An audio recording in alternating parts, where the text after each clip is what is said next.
then how much could the Mois be worth? They say a chip never falls far from the old block. And it was proven so by these two. Although they are not directly involved in running the businesses, they brought in the techniques and the personnel that were to be the masterminds in stealing, moving, and spending the wealth. Let's face it, they are evilly educated. They are well traveled. They can get the audience of anyone in the world. They are exposed. Philip, for instance, was married to an Italian wife from a prominent Italian heritage. And to prove themselves, they followed the 3 rules set up by their dad, Mois, and his lesser equal, Biwott. Rule number 1, obtain a bank, or many banks as in this case. You will never hear that the Mois are banking with Equity or Family Bank. No, that's for you, Mwananchi.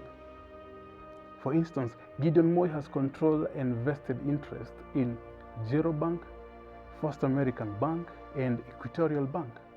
This allows them to bypass normal banking procedures like KYC, Know Your Customer, and allows the movement of money from the local bank to offshore accounts in tax haven jurisdictions without questions.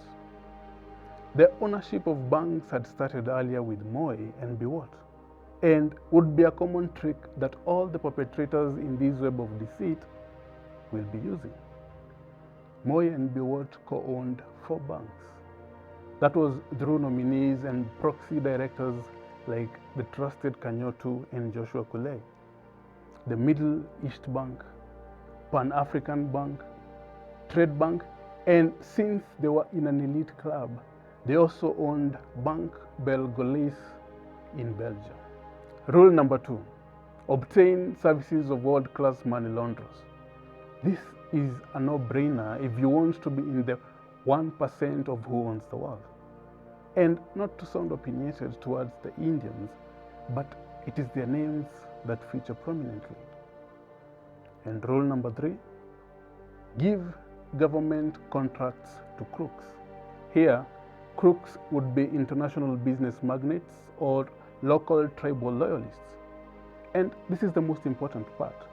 For every contract, there must be a hefty kickback.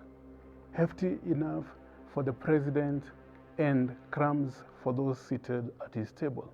I have no more words. Just pure wonder and more for teeth.